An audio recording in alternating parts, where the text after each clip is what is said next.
আজকে তারা বলে বিজয় আমাদের সুনিশ্চিত। প্রশাসনকে বলতে চাই, কিসের বিজয় সুনিশ্চিত?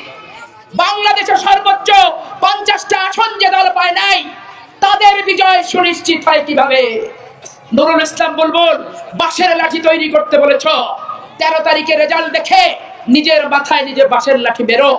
কিন্তু কোন ভোট কেন্দ্রে বাঁশের লাঠি যদি দেখি, জেলা প্রশাসক, পুলিশ সুপার, যৌথ বাহিনী, আপনারা গোয়েন্দাগিরি করেন জামাতের, কোথায় বোম, কোথায় কৌটা, কোথায় বাঁশের লাঠি, আর কোথায় তারা ব্যালট পেপার ছাপিয়ে নিয়ে এসেছে বোরখার ভিতরে করে। তাদের মেয়েরা একটা যে 10টা করে নিয়ে যাবে না আর ফেলবে না বাক্সে, সেই নিশ্চয়তা নবাবগঞ্জবাসীকে দিতে হবে, বাংলাদেশের মানুষকে দিতে হবে।